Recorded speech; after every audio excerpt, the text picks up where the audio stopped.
प्रिय विद्यार्थियों, इतिहास विषय लेकर एमए करने वाले विद्यार्थियों के लिए एक शुभ अवसर होता है कि वे गांधी दर्शन पढ़ें। गांधी दर्शन मतलब गांधी जी का दर्शन। कौन गांधी जी? दुनिया के किसी भी कोने में जाकर थोड़े बहुत समझदार आदमी के सामने आप एक शब्द बोलिए गांधी, और वो समझ जाएगा कि किसकी बात हो रही है। गांधी नाम पर्याय हो गया है किस चीज का? सत्य और अहिंसा के बूते अपने समय की दुनिया की सबसे बड़ी ताकत से टकरा जाने का नाम है गांधी। बिना हथियारों के, बिना गोला बारूद के, बिना टैंकों के, सच्चाई की ताकत पे, सत्य की ताकत पे। गांधी की सच्चाई क्या थी, गांधी का सत्य क्या था, और इन दोनों के प्रकाश में धर्म क्या था, राजनीति क्या थी, धर्म और राजनीति का संबंध क्या था, स्वदेशी क्या होता है, ईश्वर क्या होता है। बहुत सारे प्रत्यय हैं, बहुत सारे अंग हैं, उपांग हैं गांधी दर्शन के। जब मैं गांधी दर्शन की बात करता हूं तो गांधी जी की प्रतिमा के दर्शन की बात नहीं करता हूं, गांधी जी के चित्र के दर्शन की बात नहीं करता हूं।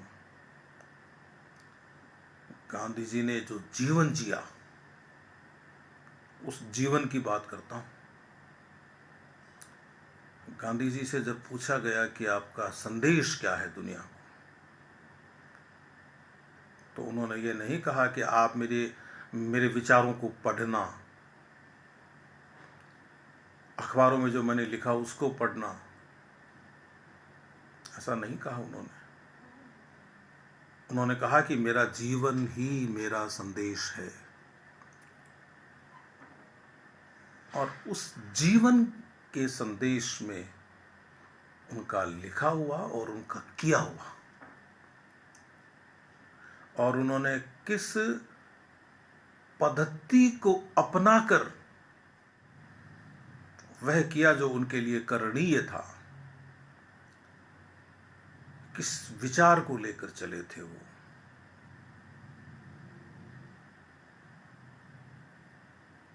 क्या कार्यक्रम होता था उनका, क्या सोचते थे वे। उनके सामने भारत था या पूरी दुनिया थी? ऐसे गांधी को हमें पढ़ना है गांधी दर्शन के अंतर्गत। हम क्या हैं और हमारे पास क्या है, दो अलग अलग चीजें हैं। ये मोबाइल, ये एसी, ये गाड़ी, बंगला, रॉकेट, परमाणु बम, ये वो चीजें हैं जो हमारे पास हैं। वो भारत में भी हो सकती है, अमेरिका में भी हो सकती है, यूरोप में भी हो सकती है,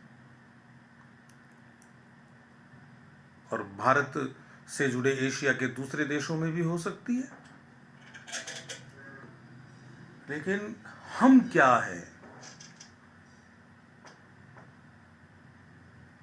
यह बात हमारी संस्कृति बताती है। संस्कृति, और हमारी संस्कृति में हमारे महापुरुष भी शामिल हैं,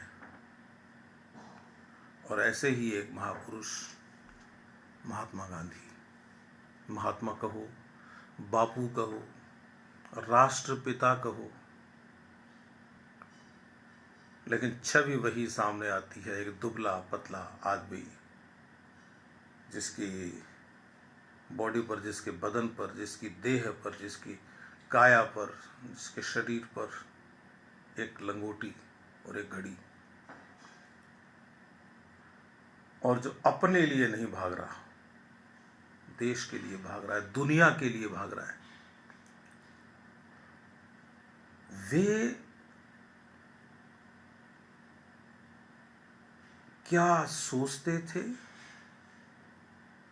अपने सोचे हुए को लोक हित में, लोक के कल्याण में कैसे लागू करते थे, यह हम गांधी दर्शन के अंतर्गत देखेंगे।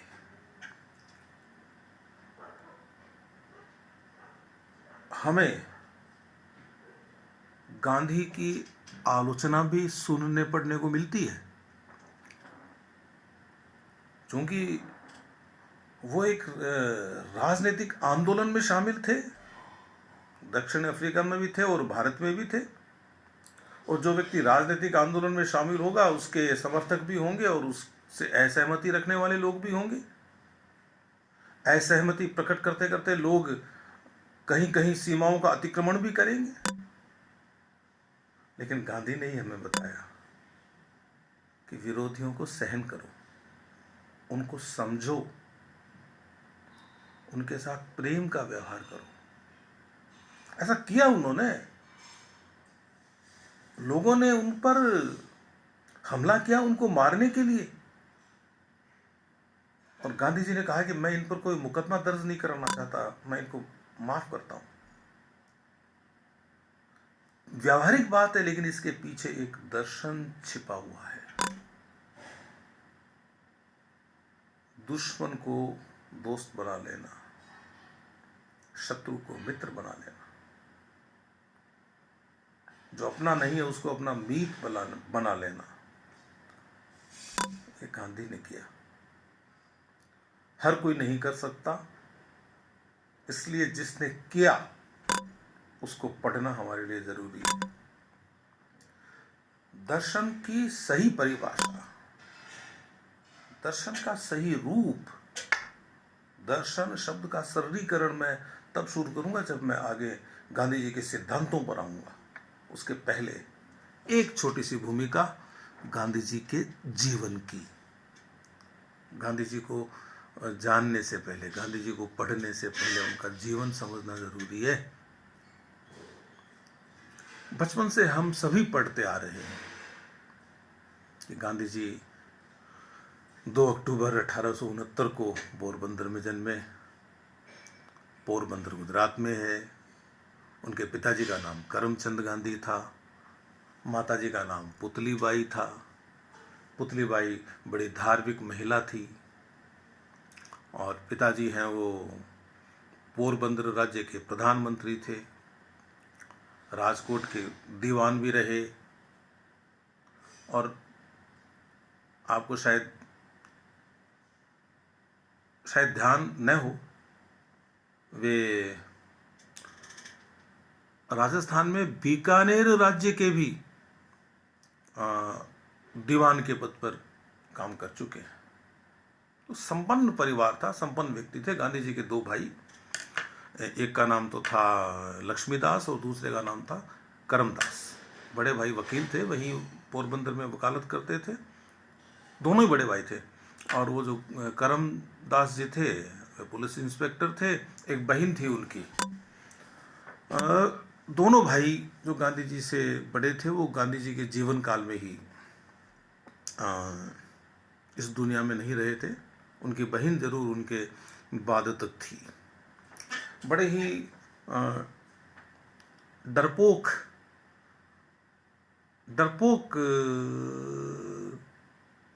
क्या एक डरपोक बालक थे गांधी जी, छोटी उम्र में। भोले भी थे। किशोरावस्था में दोस्तों ने कह दिया कि यार बॉडी बनानी है, शरीर बनाना है तो मांस खाना चाहिए, धूम्रपान करना चाहिए, और पैसे नहीं हो तो चोरी कर लेनी चाहिए, क्या कमी है घर में। गांधी जी ने चोरी कर ली।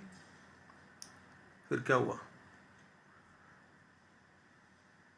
अचंभा करेंगे, बहुत कम लोग ऐसा कर पाते हैं, और जो कर पाते हैं वो जीवन में ऊंची जगह पाते हैं। एक पत्र लिखा पिताजी के नाम पे और पकड़ा दिया, मुझसे ये भूल हुई। वहीं से गांधी का निर्माण शुरू हो गया। अपने ऐसे कर्मों का जिन्हें सही नहीं ठहराया जा सकता, जिन्हें आपका मन सही नहीं मानता, प्रायश्चित करना। गलती हो सकती है, भूल हो सकती है, उसको ठीक तो करेंगे, उसका सुधार तो करेंगे, उसका प्रायश्चित तो करेंगे। एक छोटी उम्र का बालक जब ऐसा करता है तो, और वो बालक जो बिना रोशनी के सो नहीं सकता था, इतना डरपोक था, लेकिन वो डर था वो बाहरी था, भीतर भी बहुत प्रकाश भरा था गांधी के। उनकी एक दाई थी रंभा, उसने उसको कहा कि मोहन, जब तुझे डर लगे तो राम का नाम ले लिया कर। और ये राम का नाम जीवन भर उनके साथ रहा। राम को उन्होंने अपने ढंग से, अपने तरीके से परिभाषित किया, व्याख्यायित किया, और अपने जीवन में अपने राम को ढाला। 13 साल की उम्र में विवाह हुआ कस्तूरबा से। कस्तूरबा पढ़ी लिखी नहीं थी। 1887 ईस्वी में इन्होंने मैट्रिक की परीक्षा उत्तीर्ण की। इनके एक परिवार के मित्र थे भावजी दवे, उन्होंने कहा कि आगे पढ़ने के लिए विदेश जाना चाहिए। विदेश जाने का समय आया तो माँ ने कहा कि बेटा, डर लगता है, तू विदेश में जाके मांस भक्षण करने लगेगा, मदिरा सेवन करने लगेगा, हो सकता है कि स्त्रियों को देखकर तेरा मन डोल जाए, मैं तुझे विदेश नहीं भेज सकती। जब परिवार के लोगों ने कहा, गांधी जी के बड़े भाइयों ने कहा कि इसको भेजना चाहिए माँ, तो वचन लिया गांधी जी से कि तुम ये नहीं करोगे। तो गांधी जी ने वो वचन दिया और उस वचन को निभाया भी। वचन देना आसान है, पता नहीं हम दिन में कितनी बार कसमें खाते हैं और कितनी बार तोड़ते हैं, लेकिन गांधी जी ने अपनी कसम नहीं तोड़ी। 4 सितंबर 1888 को, उस ज़माने में जिसे बम्बई कहते थे, वहाँ से वो इंग्लैंड के लिए प्रस्थान कर गए। वहाँ पर एक संस्था थी इनर टेम्पल, वहाँ उस संस्था वो कानून की शिक्षा देती थी, वहाँ उन्होंने प्रवेश लिया। 1890 में फिर वहाँ का मैट्रिक किया, लैटिन और फ्रेंच सीखा। 10 जून 1891 को उन्हें वहाँ अदालत में पैरवी करने की अनुमति मिल गई। तो उस समय तो स्वदेश के लिए रवाना हो गए। भारत आ गए, लेकिन गांधी जी भारत आए और दूसरे लोग भी भारत आए पढ़ के। दूसरे लोगों के, बहुत सारे राजे महाराजाओं के, नवाबों के, सेठों के बेटे पढ़ने जाते थे विदेश। दूसरे लोगों के विदेश से पढ़कर आने में और गांधी के विदेश से पढ़कर आने में एक बड़ा अंतर था। दूसरे लोग, और अब भी देखता हूं मैं, तो अब भी देखता हूं कि लोग यहां से किस रूप में जाते हैं और किस रूप में लौट कर आते हैं। आस पड़ोस में बहुत मिल जाएंगे आप। गांधी जी और लोग जब विदेश गए तो वो भारतीय बनकर गए, लेकिन भारतीय बनकर लौटे नहीं। मांस, मदिरा, नाचना, गाना, एक अलग ही तरह की दुनिया में, भौतिक भौतिक जीवन को महत्व देने वाली दुनिया में रहे और उस दुनिया के होके लौटे, अंग्रेज होके लौटे, काले अंग्रेज। कहना नहीं चाहिए काला शब्द, लेकिन ये उस जमाने में काम लिया गया था लोगों ने कि मतलब मैं काला अंग्रेज शब्द पसंद नहीं करता, भारतीय अंग्रेज बन के लौटे, ये कहना चाहिए। और गांधी जी एक ऐसा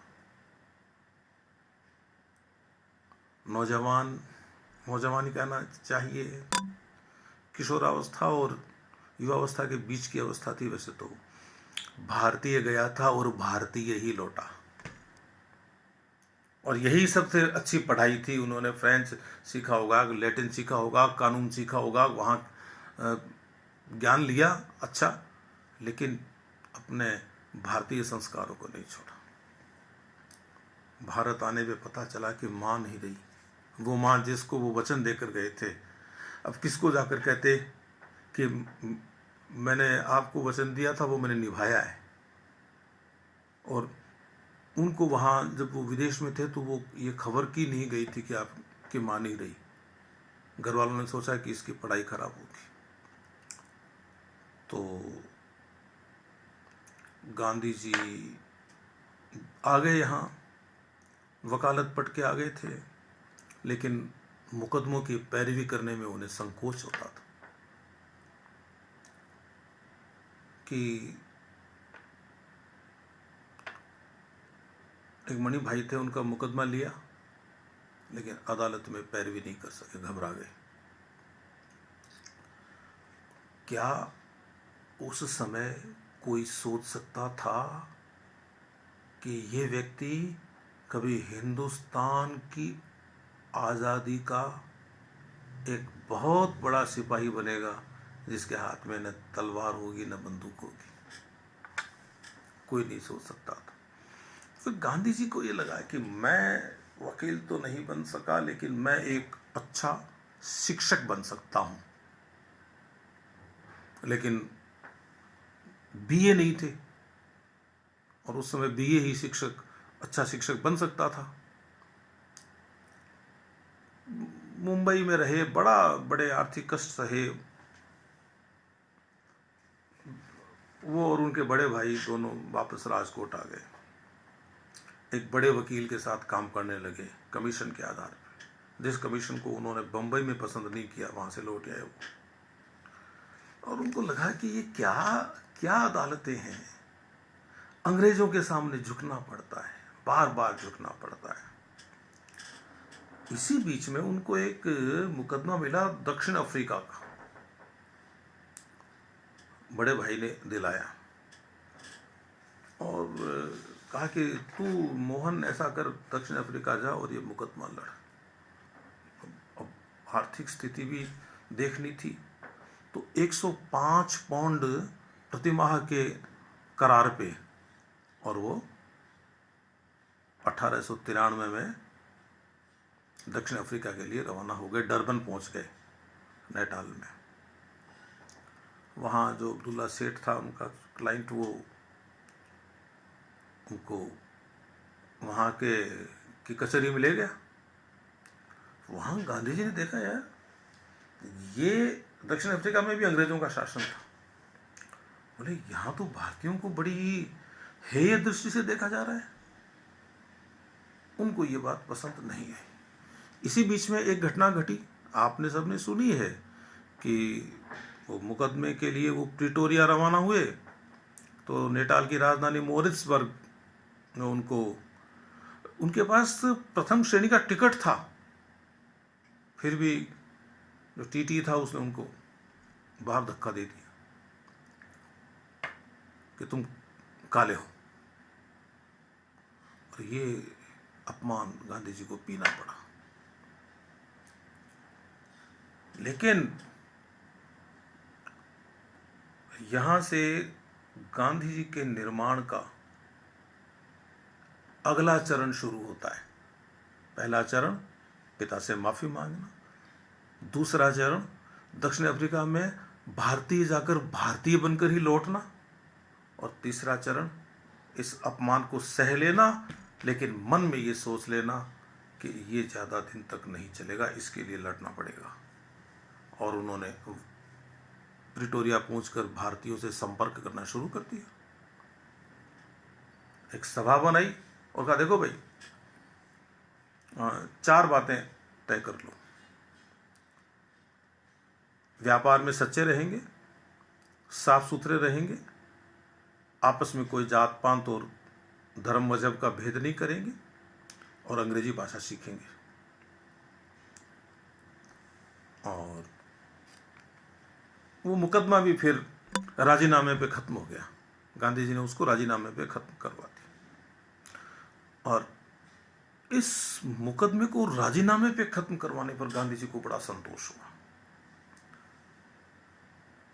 उन्होंने लिखा है कि मैंने मनुष्य के स्वभाव का जो उजला पक्ष है उसको जानना सीखा। मैंने ये सीखा कि दिल कैसे जीते जाते हैं। दोनों को बिठाकर दोनों के दिल जीत लिए। फिर वो भारत आने के लिए तैयार हो गए। जब उनके विदाई का कार्यक्रम था तो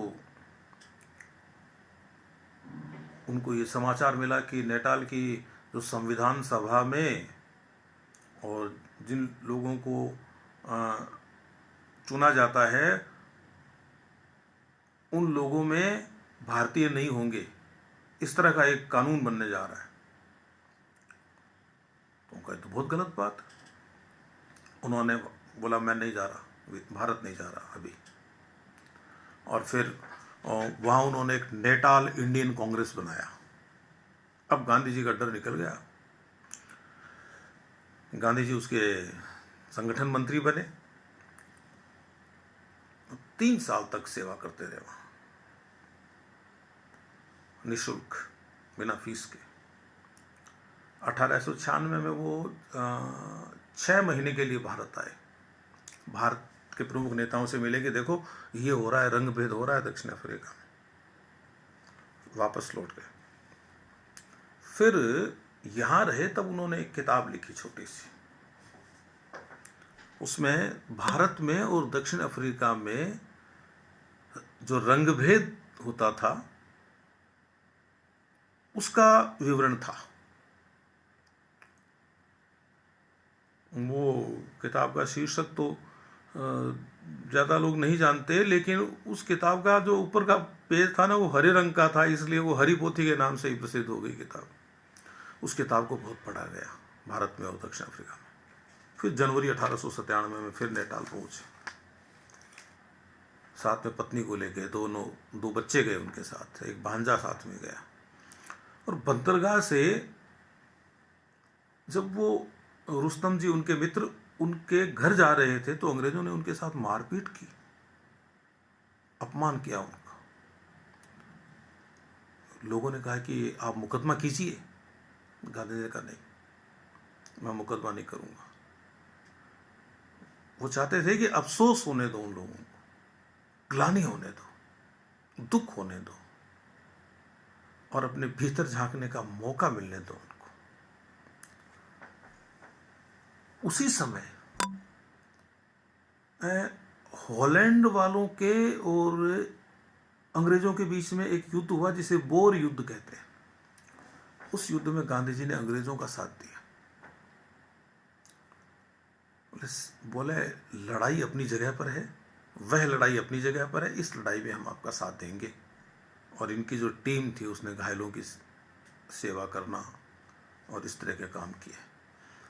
अब लोगों को समझ में नहीं आया कि यार ये आदमी क्यों सहयोग कर रहा है, लेकिन गांधी जी बहुत समझदार थे।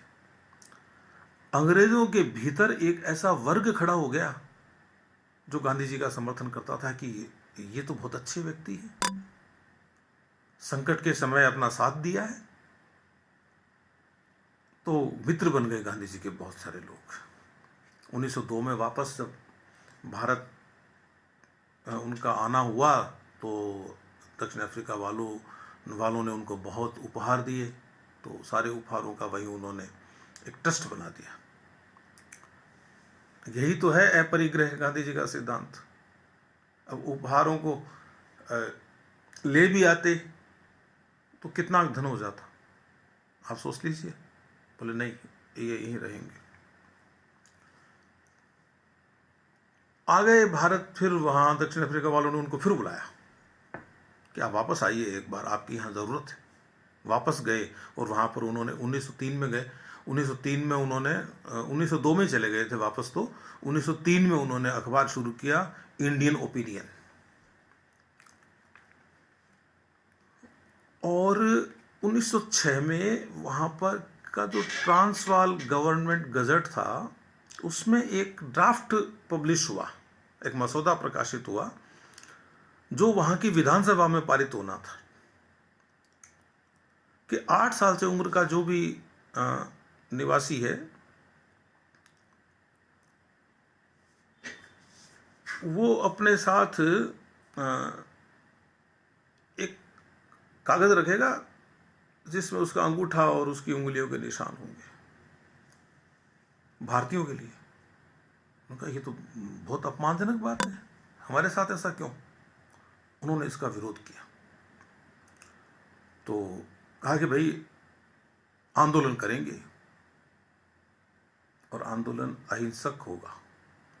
तो इनके जो साथी थे मगन लाल गांधी, उनको कहा कोई नाम सुझाइए आंदोलन का। तो उन्होंने नाम दिया सदाग्रह। तो गांधी जी ने उसमें थोड़ा सा संशोधन करके और उसको सत्याग्रह नाम दे दिया। और वो सत्याग्रह बाद में सत्याग्रह एक तकनीक के रूप में विकसित हो गया था और भारतीय स्वतंत्रता के संग्राम में वो तकनीक बहुत काम आई। इस सारे झगड़े में, इस सारे विवाद में गांधी जी को जेल जाना पड़ा, असंतोष हुआ। जेल में गांधी जी से समझौता हुआ दक्षिण अफ्रीका की सरकार का। उनका भाई देखो, यदि आप अपनी मर्जी से अपना रजिस्ट्रेशन करवा लेंगे ना तो इस कानून को रद्द कर देंगे। एक बार बस आप रजिस्ट्रेशन करवा लो। गांधी जी ने सोचा कि चलो विश्वास करना चाहिए। उनकी तकनीक में था कि विरोधी को मौका दो। तो गांधी जी का ठीक है, लेकिन बाद में पलट गए, सरकार पलट गई। तो लोग नाराज भी हुए गांधी जी पे कि आपने ऐसा समझौता क्यों किया। बाद में भारत में भी ऐसे बहुत सारे अवसर आए जब, जैसे चोरी चोरा वाली बात है या और भी कई बातें ऐसी हुई जब नाराज हुए उनके साथी उनसे। गांधी जी ने तो कुछ पठानों ने हमला भी कर दिया कि हम आपके लिए लड़ रहे हैं और आप इन्हें समझौता कर लिया, और देखो सरकार पलट गई। लेकिन गांधी जी ने उन पर कोई मुकदमा नहीं किया। उस हमले का प्रमुख अभियुक्त था मीर कासिम। बोल नहीं, मैं मुकदमा नहीं करूँगा। और फिर बाद में गांधी जी ने हार नहीं मानी, वो लड़ते रहे। बस आप इतना याद कर लीजिए, दक्षिण अफ्रीका में उनकी जो भूमिका है। जेल से भी उनको फिर पकड़ा गया, फिर छोड़ भी दिया। फिर भारतीयों की शिकायत की जांच के लिए वहाँ एक आयोग बना। उस आयोग में कोई भारतीय नहीं, तो उसका भी गांधी जी ने विरोध किया। और लेकिन देखिए, उन्होंने कहा कि मैं आंदोलन करूंगा, 1 जनवरी 1914 को डरबन में गिरफ्तारी दूंगा। लेकिन गांधी जी को पता चला कि इस समय वहां रेल कर्मचारियों की हड़ताल होनी है। अब कूटनीति तो ये हो सकती थी कि उधर रेल कर्मचारी हड़ताल कर रहे हैं, इधर भारतीय हड़ताल कर देते, आंदोलन कर देते। लेकिन गांधी जी का नहीं, मैं इस समय आंदोलन नहीं करूंगा, वापस लेता हूं अपना आंदोलन। विरोधी की मजबूरी का, विरोधी की व्यवस्था का फायदा नहीं उठाना चाहिए। खैर, इस घटना से अंग्रेज प्रभावित हुए। बोले ये एक जोरदार आंदोलनकारी नेता है जो मजबूरी का फायदा ही नहीं उठा रहा है। तो 30 जनवरी 1914 को समझौता हुआ और वो जो रजिस्ट्रेशन कानून था वो वापस ले लिया गया। फिर गांधी जी भारत आए। ये अनुभव बहुत काम आया उनके। 23 साल तक वो हिंदुस्तान के बाहर रहे, भारत आए तो उस समय तक कांग्रेस की स्थापना हो चुकी थी। A.O. ह्यूम ने स्थापना की थी, उसके साथ वेडनबर्न था। मकसद यही था कि अंग्रेजों का शासन बना रहे और भारतीयों का असंतोष थोड़ा थोड़ा करके रिश्ता रहे, बस उग्र न हो। 1857 की स्मृतियां अंग्रेजों के दिमाग में ताज़ा थी, वो जानते थे, तो उन्होंने अपने दिमाग से तरीका निकाला। लेकिन बाद में वो उनका बनाया हुआ संगठन ही आज़ादी की मांग करने लगा, क्योंकि थे तो उसमें भारतीय ही ना। खैर, उसी समय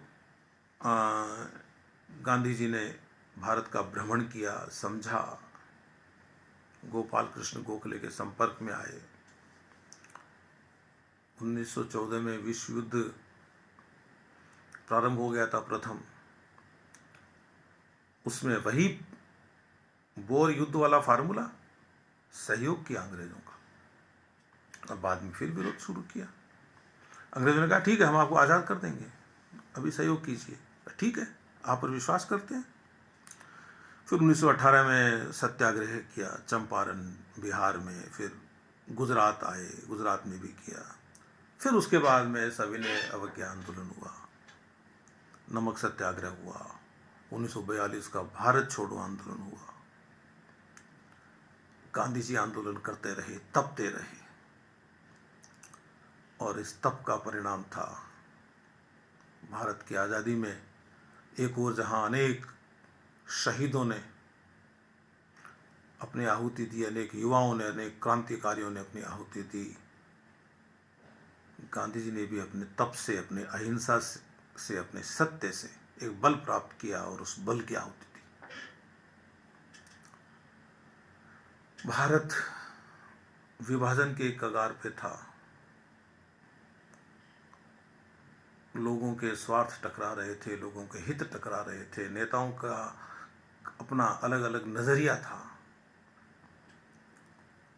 तो गांधी जी ने उस विभाजन को मन से स्वीकार नहीं किया। वो तो कहते थे कि मेरी लाश पे होगा विभाजन।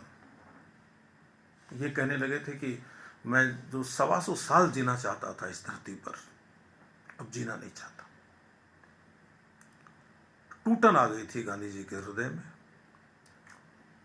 और इसी टूटन में 30 जनवरी 1948 को गांधी जी की हत्या कर दी गई। और उनके अंतिम शब्द भी आप सबको पता है, वही थे जो वही शब्द था अंतिम, हे राम, उनके अंतिम शब्द थे। और ये वही संबोधन था जो रंभा ने, उनकी दाई ने उनको सिखाया था। तो ऐसे गांधी का दर्शन हमको पढ़ना है, उनके बारे में जानना है। और ये जो अभी मैंने आपको बातें बताई, इसका जो आधार है, जो बिंदु मैंने लिए जिस क्रम में, वो एक पुस्तक है, आप भी देखना, गांधी दर्शन की रूपरेखा नाम से है, डॉक्टर अखिलेश्वर प्रसाद दुबे की। मुझे लगा कि इस पुस्तक में जो दिया हुआ है, उस आधार पर मैं करीब आधे घंटे में अपनी बात कह सकूंगा। तो अब आप तैयार रहिए कि हम गांधी जी के दर्शन को पढ़ेंगे, और अगली बार जब मिलेंगे तो मैं बात करूंगा कि गांधी जी के व्यक्तित्व पर, गांधी जी के जीवन पर कौन कौन से तत्वों का प्रभाव पड़ा। आप लोग मेरे साथ रहे, आपने मेरी बात सुनी। मैं आपका बहुत, अब आप मेरे विद्यार्थी हो, और विद्यार्थियों को आभार कैसे प्रकट करूं मैं आपको आशीर्वाद देता हूं कि आप जीवन में बहुत आगे बढ़े।